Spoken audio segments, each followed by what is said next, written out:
ಎಲ್ಲರಿಗೂ ನಮಸ್ಕಾರ. ಥಟ್ ಅಂತ ಹೇಳಿ ಕ್ವಿಜ್ ಕಾರ್ಯಕ್ರಮಕ್ಕೆ ತಮಗೆಲ್ಲ ಸ್ವಾಗತ. ಇತ್ತೀಚಿನ ದಿನಗಳಲ್ಲಿ ಆಯುರ್ವೇದವನ್ನು ಕಲಿಯೋದಕ್ಕೆ ಯುವಜನತೆ ಮುಂದೆ ಬರ್ತಾ ಇರೋದು ಶ್ಲಾಘನೀಯ ವಿಚಾರ. ಆದರೆ ಒಂದು ಕಳವಳಕಾರಿ ವಿಷಯವನ್ನು ಇಲ್ಲಿ ಪ್ರಸ್ತಾಪ ಮಾಡಬೇಕು.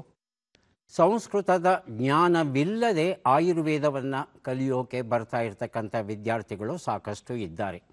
ಸಂಸ್ಕೃತ ಜ್ಞಾನವಿಲ್ಲದೆ ಆಯುರ್ವೇದ ಕಲಿತೇನೆ ಅಂದರೆ ಕೆರೆಗೆ ಹೋಗಿ ನೀರಲ್ಲಿ ಈಜನ್ನು ಕಲಿಯದೇನೆ ಕೇವಲ ಅಂಚೆ ಮೂಲಕ ಈಜನ್ನು ಕಲಿತೇವೆ ಅಂತ ಹೇಳ್ತಾರಲ್ಲ, ಅದಕ್ಕೆ ಸರಿಸಮ. ಸಂಸ್ಕೃತ ಜ್ಞಾನ ತೀರಾ ಅಗತ್ಯ ಆಯುರ್ವೇದವನ್ನು ಅರ್ಥ ಮಾಡಿಕೊಂಡು ಅದನ್ನು ಅಳವಡಿಸಿಕೊಳ್ಳೋದಕ್ಕೆ. ಆದರೆ ಮೂಲ ಸಂಸ್ಕೃತ ಜ್ಞಾನ ಇಲ್ಲದೆ ಇರತಕ್ಕಂಥ ವಿದ್ಯಾರ್ಥಿಗಳಿಗೆ ಒಂದು ಸೊಗಸಾದ ಕೃತಿ ಕನ್ನಡದಲ್ಲಿ ದೊರೀತಾ ಇದೆ. ಅದುವೇ ಚರಕ ಸಂಹಿತೆ. ಅನ್ವಯಾರ್ಥ ಭಾವಾರ್ಥ ಸಹಿತ ಕನ್ನಡೀಕರಿಸಿದ್ದಾರೆ ಡಾಕ್ಟರ್ ವೆಂಕಟಕೃಷ್ಣ ಕೂಡಲಿ ಅವರು. ಮೈಸೂರಿನ ಸರ್ಕಾರಿ ಆಯುರ್ವೇದ ಮಹಾವಿದ್ಯಾಲಯ ಮತ್ತು ಆಸ್ಪತ್ರೆಯಲ್ಲಿ ಸ್ವಸ್ಥ ವೃತ್ತ ವಿಭಾಗ ಅಂತ ಆ ವಿಭಾಗದಲ್ಲಿ ಪ್ರಾಧ್ಯಾಪಕರು ಮತ್ತು ವಿಭಾಗದ ಮುಖ್ಯಸ್ಥರೂ ಆಗಿದ್ದಾರೆ. ಇವರು ಈ ಒಂದು ಮೂಲ ಚರಕ ಕೃತಿ ಏನಿದೆ, ಚರಕ ಸಂಹಿತೆ ಏನಿದೆ, ಅದನ್ನು ಕನ್ನಡಕ್ಕೆ ಅನುವಾದ ಮಾಡಿದ್ದಾರೆ. ಕನ್ನಡಕ್ಕೆ ಅನುವಾದ ಮಾಡಬೇಕಾದ್ರೆ ಅನ್ವಯಾರ್ಥ ಅಂದರೆ ಶ್ಲೋಕದಲ್ಲಿ ಇರುವಂಥ ಪ್ರತಿಯೊಂದು ಶಬ್ದದ ಅರ್ಥವನ್ನು ಹೇಳ್ತಾ ಕೊನೆಗೆ ಅದರ ಭಾವಾರ್ಥವನ್ನು, ಸಂಪೂರ್ಣ ಅರ್ಥವನ್ನು ಕೊಡ್ತಾ ಹೋಗ್ತಾರೆ. ಹಾಗಾಗಿ ನಮಗೆ ಮೂಲ ಏನಿದೆ ಅದು ಸಾಕಷ್ಟು ದಕ್ಕುತ್ತೆ. ಆ ಶ್ಲೋಕವನ್ನು, ಭಾವಾರ್ಥವನ್ನು ಚಿಂತನ ಮಂಥನ ಮಾಡ್ತಾ ಹೋಯಿತು ಅಂದರೆ ಅನೇಕ ವಿಚಾರಗಳು ನಮಗೂ ಹೊಳೆಯುತ್ತೆ. ಆಯುರ್ವೇದ ವಿದ್ಯಾರ್ಥಿಗಳಿಗೆ ಬಹಳ ಉಪಯುಕ್ತವಾದಂಥ ಗ್ರಂಥ ಚರಕ ಸಂಹಿತೆ. ಡಾಕ್ಟರ್ ವೆಂಕಟಕೃಷ್ಣ ಕೂಡಲಿ ಅವರು ಅನುವಾದ ಮಾಡಿರುವಂಥ ಕೃತಿ ಇದು. ಆದರೆ ಶ್ರೀ ಸಾಮಾನ್ಯರೂ ಸಹ ಒಮ್ಮೆ ಕುತೂಹಲಕ್ಕಾಗಿ ಓದಿತು ಅಂತ ಹೇಳ್ತಂದರೆ ಆಯುರ್ವೇದದ ಮಹತ್ವ ಏನು ಅದು ನಮಗೆ ಗೊತ್ತಾಗುತ್ತೆ. ತುಂಬ ಮುಖ್ಯವಾದಂಥ ವಿಚಾರ. ಆಯುರ್ವೇದ ಬ್ರಹ್ಮನಿಗೆ ಮೊದಲು ತಿಳಿದಿತ್ತಂತೆ ಈ ಒಂದು ಜ್ಞಾನ. ಬ್ರಹ್ಮನಿಂದ ಈ ಒಂದು ಜ್ಞಾನ ಯಥಾವತ್ ಪ್ರಜಾಪತಿಗೆ ದೊರೆಯುತ್ತೆ. ಪ್ರಜಾಪತಿ ಅದನ್ನು ಅಶ್ವಿನಿ ಕುಮಾರರಿಗೆ ಬೋಧಿಸ್ತಾನೆ.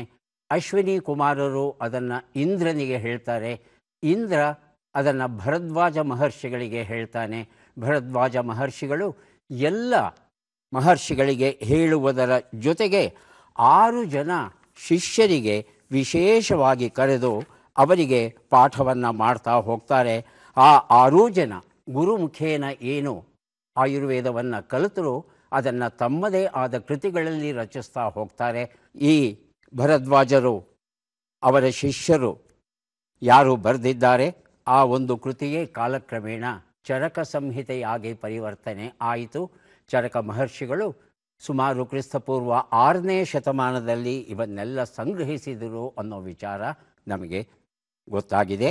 ಹಾಗಾಗಿ ಚರಕ ಸಂಹಿತೆ ಎನ್ನುವ ಈ ಒಂದು ಗ್ರಂಥವನ್ನು ಕುತೂಹಲಕ್ಕಾದರೂ ಒಮ್ಮೆ ನಾವು ನೋಡೋಣ. ಕಾರ್ಯಕ್ರಮವನ್ನು ಆರಂಭಿಸ್ತಾ ಇದ್ದೇವೆ. ಸ್ಪರ್ಧಿಗಳ ಪರಿಚಯ. ಮೊದಲ ಸ್ಪರ್ಧಿ. ಎಲ್ಲರಿಗೂ ನಮಸ್ಕಾರ. ನನ್ನ ಹೆಸರು ಗಾಯತ್ರಿ ಎಂ.ಕೆ. ನಾನು ಮಂಡ್ಯದಿಂದ ಬಂದಿರುತ್ತೇನೆ. ನನ್ನ ಹವ್ಯಾಸಗಳು ಕನ್ನಡ ದಿನಪತ್ರಿಕೆ ಮತ್ತು ಕನ್ನಡ ಕಾದಂಬರಿಗಳನ್ನು ಓದುವುದು. ಗಾಯತ್ರಿ ಅವರಿಗೆ ಸ್ವಾಗತವನ್ನು ಕೋರ್ತಾ ಇದ್ದೇವೆ. ಮುಂದಿನ ಸ್ಪರ್ಧಿ. ನಮಸ್ಕಾರ. ನನ್ನ ಹೆಸರು HR ರಮೇಶ್ ಕುಮಾರ್. ನಾನು ಬೆಂಗಳೂರಿಂದ ಬಂದಿದ್ದೇನೆ. ನಾನು DRDO ಸಂಸ್ಥೆಯ ನಿವೃತ್ತ ಅಧಿಕಾರಿ. ನನ್ನ ಹವ್ಯಾಸಗಳೆಂದರೆ ಟ್ರೆಕ್ಕಿಂಗ್, ಪ್ರವಾಸ, ಆಮೇಲೆ ಚಂದನ ಕಾರ್ಯಕ್ರಮದಲ್ಲಿ ಬರುವ ತಟ್ಟಂತ ಹೇಳಿ ಕಾರ್ಯಕ್ರಮ, ದಿವ್ಯ ದರ್ಶನ ಹಾಗೂ ಸಿನಿ ಕ್ವಿಜ್ ನೋಡೋದು. ತುಂಬ ಸಂತೋಷ ರಮೇಶ್ ಕುಮಾರ್ ಅವರೇ. ಕಾರ್ಯಕ್ರಮಕ್ಕೆ ಸ್ವಾಗತವನ್ನು ಕೋರ್ತಾ ಇದ್ದೇವೆ ತಮಗೆ. ನಮ್ಮ ಮೂರನೆಯ ಸ್ಪರ್ಧಿ. ನನ್ನ ಹೆಸರು ಸರೋಜಾ ಹೇಮಾದ್ರಿ. ನಾನು ಬೆಂಗಳೂರಿನ ವಿಜಯನಗರದಿಂದ ಬಂದಿದ್ದೇನೆ. ನನ್ನ ಹವ್ಯಾಸ ಮಂಕುತಿಮ್ಮನ ಕಗ್ಗ ಓದುವುದು, ತಟ್ಟಂತ ಹೇಳಿ ಕಾರ್ಯಕ್ರಮ, ಬಿಟ್ಟರೆ ನೋಡುವುದು. ಸರೋಜಾ ಅವರಿಗೆ ಸ್ವಾಗತವನ್ನು ಕೋರ್ತಾ ಇದ್ದೇವೆ. ಮೂವರು ಸಿದ್ಧವಾಗಿದ್ದರೆ ಕಾರ್ಯಕ್ರಮ ಆರಂಭಿಸೋಣ. ಮೊದಲಿಗೆ ನಿಯಮಗಳನ್ನು ಒಮ್ಮೆ ನೋಡಿಬಿಡೋಣ. ಒಟ್ಟು 10 ಪ್ರಶ್ನೆಗಳು. ಮೊದಲು ಬಜರ್ ಒತ್ತಿದವರಿಗೆ ಉತ್ತರ ನೀಡುವ ಅವಕಾಶ. ಪ್ರತಿ ಸರಿ ಉತ್ತರಕ್ಕೆ ಒಂದು ಪುಸ್ತಕ ಬಹುಮಾನ. ಆಯ್ಕೆಗಳು ಬರುವ ಮೊದಲೇ ಬಜರ್ ಒತ್ತಿ ಸರಿ ಉತ್ತರ ನೀಡಿದರೆ 2 ಪುಸ್ತಕ ಬಹುಮಾನ. 100 ಅಂಕ ಗಳಿಸಿದವರಿಗೆ ಒಂದು ಪುಸ್ತಕ ವಿಶೇಷ ಬಹುಮಾನ. ನಕಾರಾತ್ಮಕ ತಂತ್ರಗಳಿಗೆ ಅವಕಾಶವಿಲ್ಲ. ಇಂದಿನ ಕಾರ್ಯಕ್ರಮದಲ್ಲಿ ನಾವು ಕೊಡುವ ಎಲ್ಲ ಪುಸ್ತಕಗಳನ್ನು ನಮಗೆ ಕೊಟ್ಟಿದ್ದಾರೆ 2 ಚಿತ್ರತಂಡಗಳು, 1990 ಹಾಗೂ ನಾಗವಲ್ಲಿ ಬಂಗಲೆ.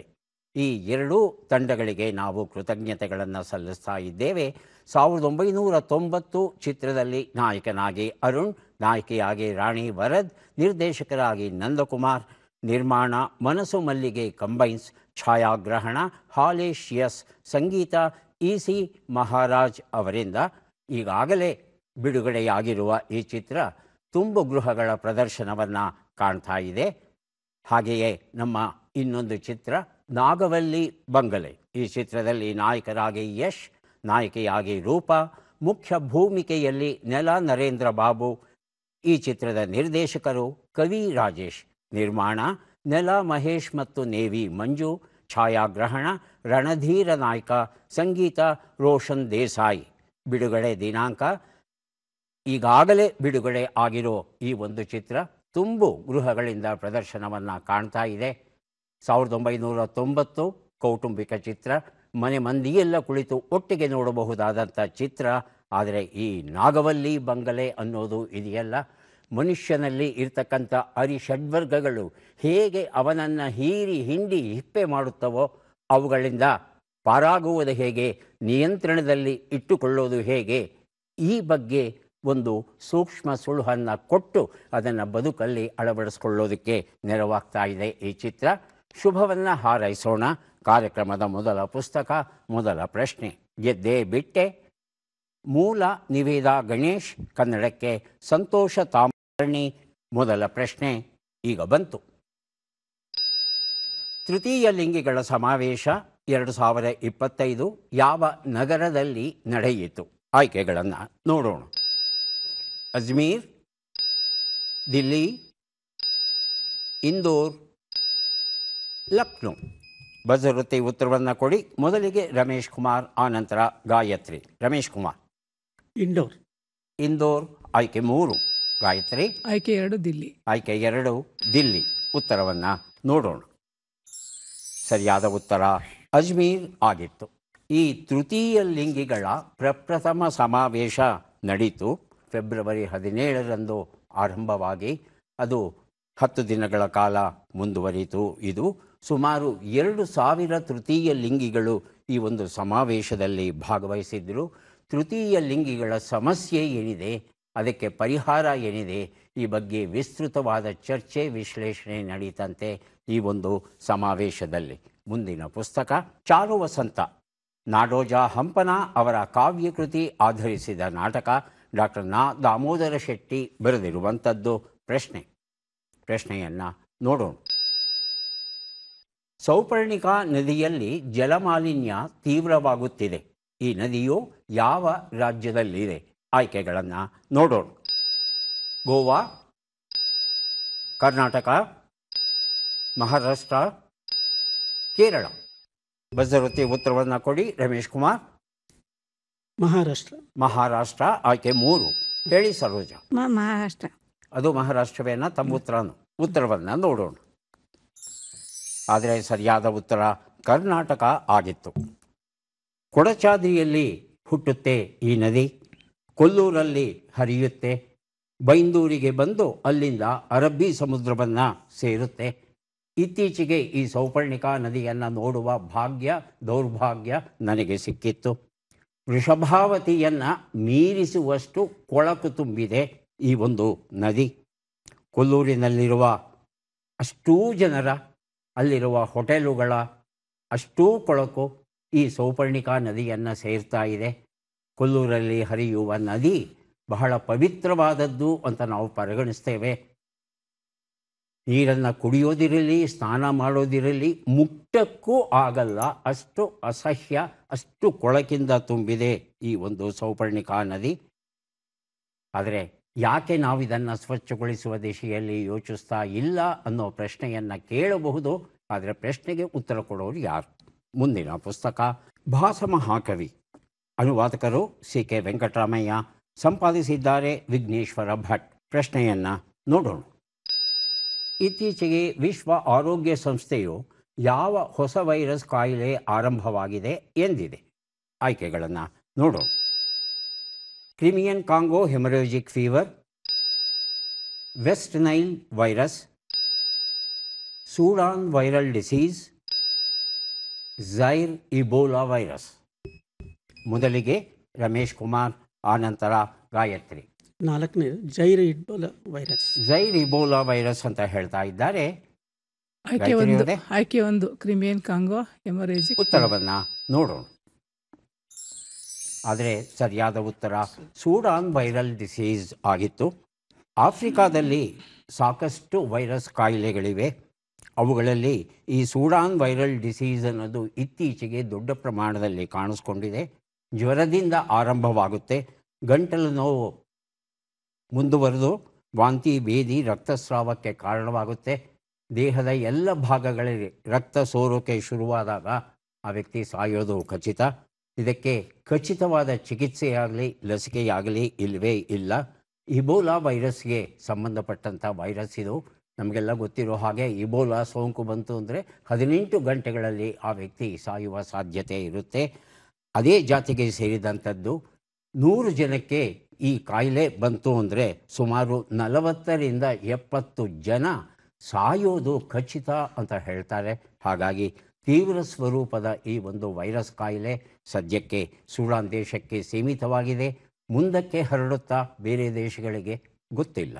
ಮುಂದಿನ ಪುಸ್ತಕ ಡಾಕ್ಟರ್ ಹೆಂಡತಿ, ಸರೋಜಿನಿ ಪಡಸಲಗಿ ಬರೆದ ಮರೆಯಲಾಗದ ಕಥನದ ಕೃತಿ. ನಮ್ಮ ಪ್ರಶ್ನೆ: ಸ್ವಯಂಚಾಲಿತ ಮೆಥೋಟ್ರೆಕ್ಸೇಟ್ ಔಷಧ ಪೂರೈಕೆಯ ಸಾಧನವನ್ನು ಯಾವ ರೋಗದ ನಿಯಂತ್ರಣಕ್ಕೆಂದು ಅಭಿವೃದ್ಧಿಪಡಿಸಲಾಗಿದೆ? ಆಯ್ಕೆಗಳನ್ನು ನೋಡೋಣ. Cancer, bronchial asthma, psoriasis, rheumatoid arthritis. ಮೊದಲಿಗೆ ರಮೇಶ್ ಕುಮಾರ್, ಆನಂತರ ಗಾಯತ್ರಿ. ಕ್ಯಾನ್ಸರ್ ಮೊದಲನೇ. ಆಯ್ಕೆ 1 ಕ್ಯಾನ್ಸರ್. ಗಾಯತ್ರಿ. ಆಯ್ಕೆ 2. ಆಯ್ಕೆ 2 ಬ್ರಾಂಕಿಯಲ್ ಆಸ್ತಮಾ ಅಂತ ಹೇಳ್ತಾ ಇದ್ದಾರೆ. ಉತ್ತರವನ್ನು ನೋಡೋಣ. ರುಮಟಾಯ್ಡ್ ಆರ್ಥರೈಟಿಸ್ ಅನ್ನೋದು ಸರಿಯಾದ ಉತ್ತರ ಆಗಿತ್ತು. ಈ ಮೆಥೋಟ್ರೆಕ್ಸೇಟ್ ಅನ್ನೋ ಔಷಧವನ್ನು ಮೂಲತಃ ಕಂಡುಹಿಡಿದಿದ್ದು ಕ್ಯಾನ್ಸರ್ ಕಾಯಿಲೆಯ ನಿಯಂತ್ರಣಕ್ಕೆ ಬಳಸಬಹುದು ಅಂತ ಗೊತ್ತಾಯಿತು. ಅದಾದ ಮೇಲೆ ಸೋರಿಯಾಸಿಸ್ ಕಾಯಿಲೆಯಲ್ಲೂ ಬಳಸಬಹುದು, ರುಮಟಾಯ್ಡ್ ಆರ್ಥರೈಟಿಸಲ್ಲೂ ಬಳಸಬಹುದು. ಇದು ಒಳ್ಳೆ ಉಪಶಮನವನ್ನು ಕೊಡುತ್ತೆ ಅನ್ನೋ ವಿಚಾರ ಗೊತ್ತಾಯಿತು. ಈ ರುಮಟಾಯ್ಡ್ ಆರ್ಥರೈಟಿಸ್ ಇದು ಸದಾ ಜಾಗೃತವಾಗಿರಲ್ಲ, ಆದರೆ ಯಾವಾಗ ಜಾಗೃತವಾಗುತ್ತೆ ಹೇಳಕ್ಕೆ ಬರೋದಿಲ್ಲ. ಹಾಗಾಗಿ ಅದು ಜಾಗೃತವಾದಾಗ ಮಾತ್ರ ಈ ಔಷಧ ಸಕ್ರಿಯಗೊಂಡು ಬಿಡುಗಡೆಯಾಗಿ ಆ ಒಂದು ಸಮಸ್ಯೆಯನ್ನು ಹತೋಟಿಗೆ ತರುತ್ತೆ. ಇದನ್ನು ಮೈಕ್ರೋಸ್ಪಿಯರ್ ಲೈಪೋಸೋಮ್ ಯುಕ್ತ ಈ ಹೊಸ ತಂತ್ರಜ್ಞಾನದಲ್ಲಿ ಈ ಲೈಪೋಸೋಮ್ಗಳನ್ನು ಹೆಚ್ಚು ಬಳಸೋದು ಉಂಟಂತೆ. ಇದು ಹೆಚ್ಚು ಉಪಯುಕ್ತ ರೋಗಿಗಳಿಗೆ ಅಂತ ಹೇಳ್ತಾರೆ. ಯಾಕಂದರೆ ರುಮಟಾಯ್ಡ್ ಆರ್ಥರೈಟಿಸ್ಗೆ ಬಳಸುವಂಥ ಔಷಧಗಳಿಗೆ ಸಾಮಾನ್ಯವಾಗಿ ಪಾರ್ಶ್ವ ಪರಿಣಾಮಗಳು, ಸೈಡ್ ಎಫೆಕ್ಟ್ಗಳು ಇರುತ್ತೆ. ಈ ರೀತಿ ಈ ಒಂದು ವಿಶೇಷ ಮಾರ್ಗದ ಮೂಲಕ ಔಷಧವನ್ನು ಪೂರೈಸಿದರೆ ಪಾರ್ಶ್ವ ಪರಿಣಾಮಗಳು ಸಾಕಷ್ಟು ಕಡಿಮೆ ಇರುತ್ತಂತೆ. ಮುಂದಿನ ಪುಸ್ತಕ ಮತ್ತು ಪ್ರಶ್ನೆ: ಶಿವಾನಂದ ತಗಡೂರು ಹೇಳಿದ ಕೋವಿಡ್ ಕಥೆಗಳು ಎನ್ನುವ ಪುಸ್ತಕ. ನಮ್ಮ ಪ್ರಶ್ನೆ: ಬಿಟ್ಟ ಅಕ್ಷರಗಳನ್ನು ತುಂಬಿ. ಆ, ಮ, ಸಂ, ಧ, ಸಂ.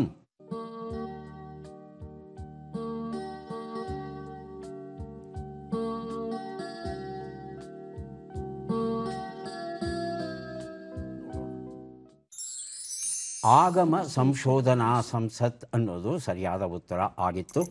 ಆಗಮಗಳು ಅಂತ ಹೇಳ್ತಂದರೆ ದೇವಾನುದೇವತೆಗಳನ್ನು ಹೇಗೆ ಪೂಜಿಸಬೇಕು ಅನ್ನೋದನ್ನು ತಿಳಿಸುವಂಥ ಒಂದು ಕ್ರಮಬದ್ಧವಾದ ಒಂದು ಗ್ರಂಥ. ಅದು ಹೇಗೆ ಪೂಜಿಸಬೇಕು ಅನ್ನೋದ್ರ ಬಗ್ಗೆ ಇತ್ತೀಚೆಗೆ ಸಾಕಷ್ಟು ಚರ್ಚೆಗಳು, ಸಮಾವೇಶಗಳು ನಡೆದಿವೆ. ಮುಂದಿನ ಪುಸ್ತಕ ಮತ್ತು ಪ್ರಶ್ನೆಯನ್ನು ಈಗ ನೋಡೋಣ. ಕನ್ನಡ ನಾಟಕಗಳಿಗೆ ಒಂದು ಕನ್ನಡಿ, ಹೌಸ್ಫುಲ್ ಎನ್ನುವ ಪುಸ್ತಕ. ಕಿರಣ್ ಭಟ್ ಇದನ್ನು ಬರೆದಿದ್ದಾರೆ. ನಮ್ಮ ಪ್ರಶ್ನೆ: ಈ ಕೆಳಗಿನ ಲೆಕ್ಕಗಳನ್ನು ಪೂರ್ಣಗೊಳಿಸಿ ಉತ್ತರಗಳನ್ನೆಲ್ಲ ಕೂಡಿ ಅಂತಿಮ ಉತ್ತರವನ್ನು ನೀಡಿ. 75 ಕೂಡು 37, 83 ಕಳೆ 27, 23 ಗುಣಿಸು 9, 200 ಭಾಗಿಸು 8.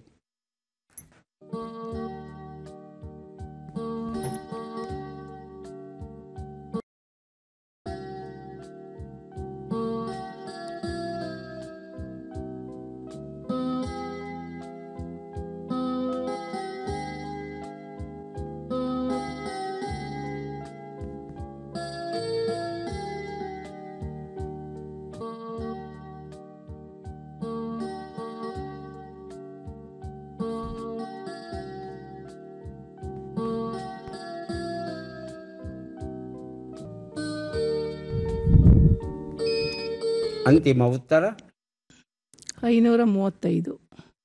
ರಮೇಶ್ ಕುಮಾರ್ ಹಾಗೂ ಸರೋಜ ಲೆಕ್ಕ ಪೂರ್ಣವಾಗಿದ್ದರೆ ಬಸರುತ್ತಿ ಉತ್ತರವನ್ನು ಕೊಡಿ. ಇಲ್ಲಾಂದರೆ ಗಾಯತ್ರಿ ಅವರು ಕೊಟ್ಟಂಥ ಉತ್ತರ ಸರಿಯಾ ಅನ್ನೋದನ್ನು ನೋಡಬೇಕಾಗುತ್ತೆ. ರಮೇಶ್ ಕುಮಾರ್ 400 ಭಿನ್ನವಾದ ಉತ್ತರ. ಸರೋಜ ಅವರಿನ್ನೂ ಮಾಡ್ತಾ ಇದ್ದಾರೆ. ಉತ್ತರವನ್ನು ನೋಡೋಣ. ಒಂದು ಉತ್ತರ 112, 56, 207, 25 ಎಲ್ಲವನ್ನು ಕೂಡಿದ್ರೆ 400 ಉತ್ತರ ಬಂದಿದೆ. ರಮೇಶ್ ಕುಮಾರ್ ಈ ಉತ್ತರವನ್ನು ಕೊಟ್ಟಿದ್ದಾರೆ. ಹೌಸ್ಫುಲ್ ಎನ್ನುವ ಈ ಒಂದು ಪುಸ್ತಕವನ್ನು ಅವರಿಗೆ ಕೊಟ್ಟಿದ್ದೇವೆ. GN ನಾಗರಾಜ್ ಅವರು ಬರೆದ ಪುಸ್ತಕ ನಿಜ ರಾಮಾಯಣದ ಅನ್ವೇಷಣೆ. ನಮ್ಮ ಪ್ರಶ್ನೆ, ಈ ಪದ್ಮ ಪುರಸ್ಕೃತರನ್ನು ಗುರುತಿಸಿ ಚಿತ್ರವನ್ನು ನೋಡೋಣ.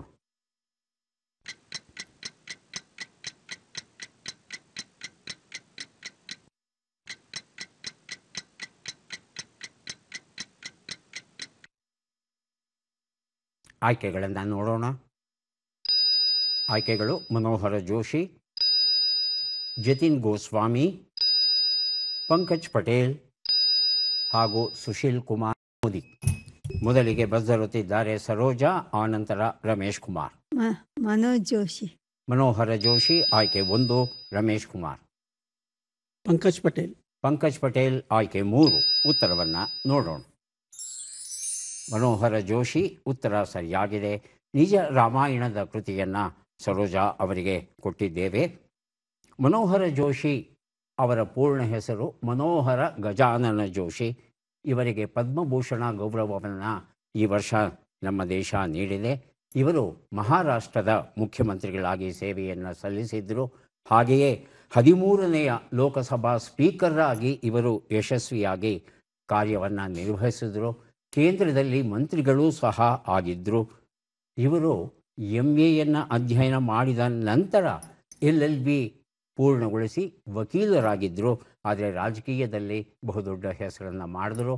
ಮರಣೋತ್ತರವಾಗಿ ಇವರಿಗೆ ಪದ್ಮಭೂಷಣ ಗೌರವ ದೊರೆತಿದೆ. ಮುಂದಿನ ಪುಸ್ತಕ ಮತ್ತು ಪ್ರಶ್ನೆ, ಹಲೋ ಟೀಚರ್, ಶಿಕ್ಷಕಿ ಮಕ್ಕಳ ಒಡನಾಟದ ಬುತ್ತಿ, ಅನಸೂಯ ಯತೀಶ್ ಬರೆದಿರುವಂಥ ಪುಸ್ತಕ. ನಮ್ಮ ಪ್ರಶ್ನೆ, ಈ ಅಕ್ಷರಗಳನ್ನು ಸರಿಯಾಗಿ ಜೋಡಿಸಿ. ಅಕ್ಷರಗಳು: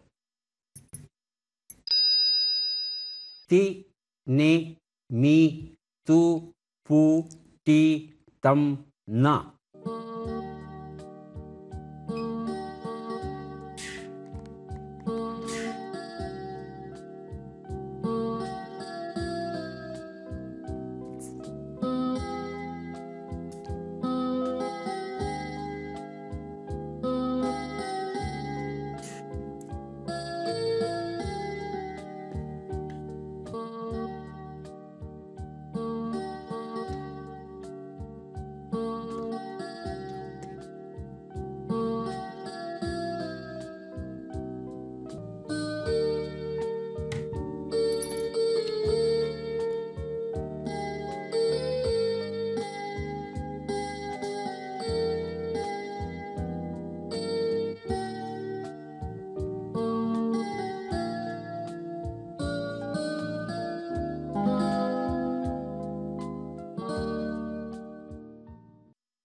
ಕಾಲಾವಕಾಶ ಮುಕ್ತಾಯ ಆಗಿದೆ. ಉತ್ತರವನ್ನು ನೋಡೋಣ. ನೆನಪು ತಂತಿ ಮೀಟಿತು ಅನ್ನೋದು ಸರಿಯಾದ ಉತ್ತರ ಆಗಿತ್ತು. ಈಗ 3 ಪುಸ್ತಕಗಳನ್ನು ಕೊಡುವಂಥ ಸಂದರ್ಭ ಬಂದಿದೆ. ಪದಬಂಧ ಬಂದಿದೆ. ಸುಳುಹುಗಳನ್ನು ನೋಡೋಣ. ಸುಳುಹುಗಳು: ಗೆದ್ದವರಿಗೆ ನೀಡುವ ಬಹುಮಾನ ಜಿಂಕೆ, ಮದಿರಾ ಪಾತ್ರೆ. ಬಜರುತ್ತಿದ್ದಾರೆ ರಮೇಶ್ ಕುಮಾರ್ ಅವರು. ಒಂದು ಉತ್ತರ ಪಾರಿಶೋಧಕ ಸರ್. ಒಂದು ಚೂರು ಬದಲಾವಣೆ ಮಾಡ್ಕೊಳ್ಳಿಕ್ಕ ನೋಡಿ ತಮ್ಮ ಉತ್ತರವನ್ನು. ಇಲ್ಲಾಂದರೆ ಗಾಯತ್ರಿ ಅವರು ಬಜರುತ್ತಿದ್ದಾರೆ, ಅವ್ರನ್ನ ಕೇಳ್ತೇನೆ. ಒಂದು ಸಣ್ಣ ತಪ್ಪಾಗಿದೆ ಅಂತ ಅನ್ನಿಸ್ತಾ ಇದೆ ನನಗೆ. ಗಾಯತ್ರಿ? ಪಾರಿತೋಷಕ. ಪಾರಿತೋಷಕ. ತಾವು ಹೇಳಿದ್ದು ಉತ್ತರವನ್ನು ನೋಡೋಣ. ಪಾರಿತೋಷಕ ಅನ್ನೋದು ಸರಿಯಾದ ರೂಪ. ಆದರೆ ಪಾರಿಶೋಧಕ ಅಂತ ಹೇಳ್ತಂದರೆ ಹಾರ್ಟ್ ಸೀಟಲ್ಲಿ ಆ ರೀತಿ ಗೊಂದಲ ಆಗುತ್ತೆ, ಅದು ನನಗೆ ಅರ್ಥವಾಗುತ್ತೆ. ಆದರೆ ಸರಿಯಾದ ಉತ್ತರ ಪಾರಿತೋಷಕ. 2 ಉತ್ತರ ಯಾರು ಬೇಕಾದರೂ ಬಜರುತ್ತಿ ಹೇಳಿ. ಹರಿಣಿ. ಹರಿಣಿ. ಉತ್ತರವನ್ನು ನೋಡೋಣ. ಹರಿಣ ಅಂತ ಇದೆ. ಹರಿಣ ಅಂದರೆ ಗಂಡು ಜಿಂಕೆ, ಹರಿಣಿ ಅಂದರೆ ಹೆಣ್ಣು ಜಿಂಕೆ. ಏನು ದೊಡ್ಡ ತಪ್ಪಾಗೋದಿಲ್ಲ. ಉತ್ತರ ಸರಿ ಅಂತ ಸ್ವೀಕರಿಸಿ ಕುರುಡು ಕಂದೀಲು ಎನ್ನುವ ಪುಸ್ತಕವನ್ನು ಗಾಯತ್ರಿ ಅವರಿಗೆ, ಆವಿಷ್ಕಾರದ ಅವಾಂತರ ಪುಸ್ತಕವನ್ನು ರಮೇಶ್ ಕುಮಾರ್ ಅವರಿಗೆ ಕೊಟ್ಟಿದ್ದೇನೆ. 3 ಉತ್ತರ ಯಾರು ಬೇಕಾದರೂ ಬಜರುತ್ತಬಹುದು, ಉತ್ತರ ಕೊಡಬಹುದು. ಮದಿರಾ ಪಾತ್ರೆ. ಮಧ್ಯದಕ್ಷರ ಶ, ಷಣ್ಮುಖ ಶ. ಉತ್ತರವನ್ನು ನೋಡೋಣ.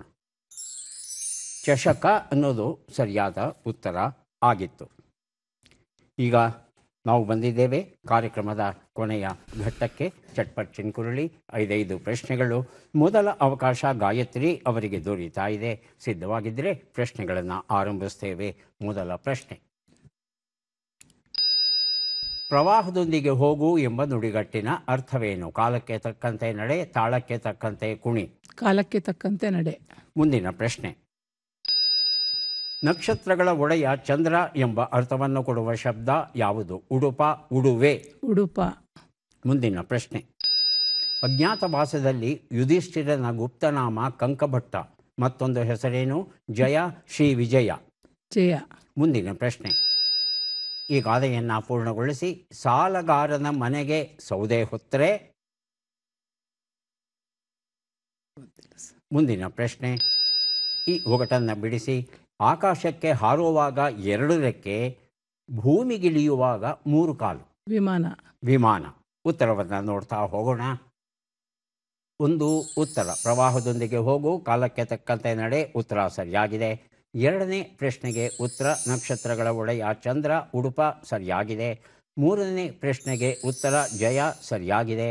4ನೇ ಪ್ರಶ್ನೆಗೆ ಉತ್ತರ ಸಾಲಗಾರನ ಮನೆಗೆ ಸೌದೆ ಹೊತ್ತರೆ ಅದು ಮೇಲಣ ಬಡ್ಡಿಗೆ ಸಮನಾತು. ಅಸಲು ಬರೋದೇ ಇಲ್ಲ. ಜೀವನ ಪರ್ಯಂತ ದುಡಿದ್ರೂ ಬಡ್ಡಿ ಮಾತ್ರ ಕಟ್ಟಬೇಕು, ಅಸಲು ಮಾತ್ರ ತೀರೋದಿಲ್ಲ. 5ನೇ ಪ್ರಶ್ನೆಗೆ ಉತ್ತರವನ್ನು ಈಗ ನೋಡೋಣ. ಇದು ವಿಮಾನ. ಉತ್ತರ ಸರಿಯಾಗಿದೆ. 4 ಪ್ರಶ್ನೆಗಳಿಗೆ ತಾವು ಸರಿಯಾದ ಉತ್ತರ ಕೊಟ್ಟಿದ್ದೀರಿ. ಹಾಗಾಗಿ 4 ಪುಸ್ತಕಗಳನ್ನು ತಮಗೆ ಕೊಡ್ತಾ ಇದ್ದೇವೆ. ಈಗ ಅವಕಾಶ ರಮೇಶ್ ಕುಮಾರ್ ಅವರಿಗೆ ಬರ್ತಾ ಇದೆ. ಸಿದ್ಧವಾಗಿದ್ದರೆ ಪ್ರಶ್ನೆಗಳನ್ನು ಆರಂಭಿಸ್ತೇವೆ. ಮೊದಲ ಪ್ರಶ್ನೆ: ಪ್ರವಾಹದೆದುರು ಈಜು ಎಂಬ ನುಡಿಗಟ್ಟಿನ ಅರ್ಥವೇನು? ಕಠಿಣ ಪ್ರಸಂಗವನ್ನು ಎದುರಿಸು, ವ್ಯರ್ಥ ಪ್ರಯತ್ನವನ್ನು ಮಾಡು. ಕಠಿಣ ಪ್ರಸಂಗವನ್ನು ಎದುರಿಸು. ಮುಂದಿನ ಪ್ರಶ್ನೆ: ಎತ್ತರವಾದ ಧ್ವನಿ, ಗಟ್ಟಿಯಾದ ಧ್ವನಿ ಎಂಬ ಅರ್ಥವನ್ನು ಕೊಡುವ ಶಬ್ದ ಯಾವುದು? ಉತ್ಕಂಠ, ಉತ್ಕಂಠೆ. ಉತ್ಕಂಠ. ಮುಂದಿನ ಪ್ರಶ್ನೆ: ವೈಕುಂಠದ ದ್ವಾರಪಾಲಕರಾದ ಜಯ ವಿಜಯರು ಯಾರ ಮಕ್ಕಳು? ದೇವಹೂತಿ, ಪ್ರಜಾಹೂತಿ. ಪ್ರಜಾಹೂತಿ.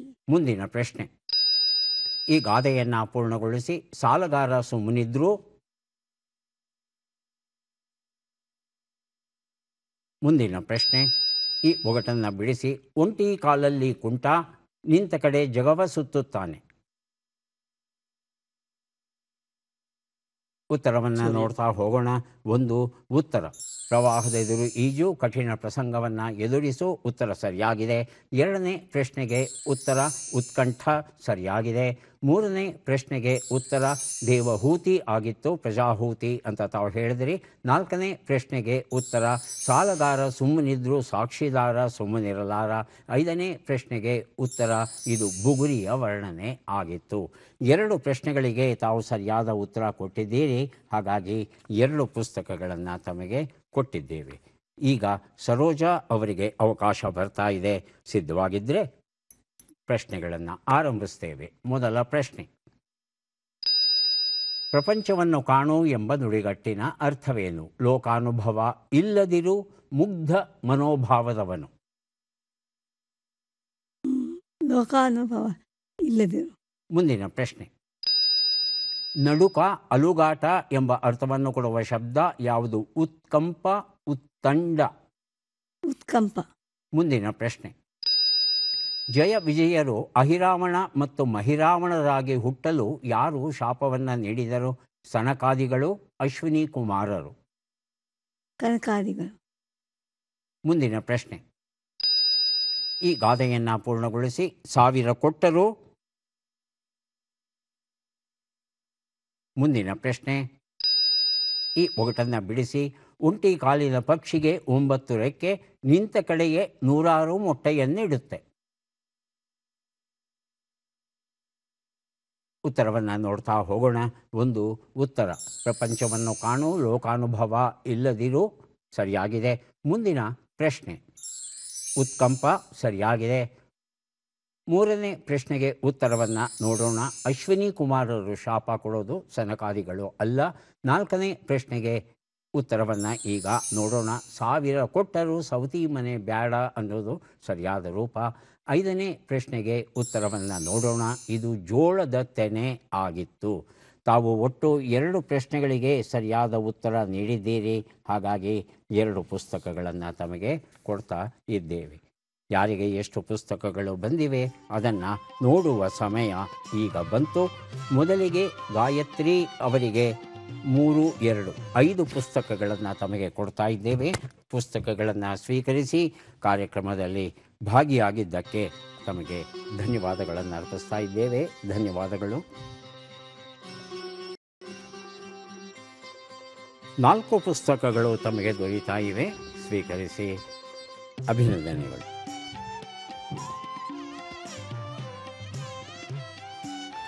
3 ಪುಸ್ತಕ ದೊರೀತಾ ಇದೆ. ಸ್ವೀಕರಿಸಿ. ಅಭಿನಂದನೆಗಳು.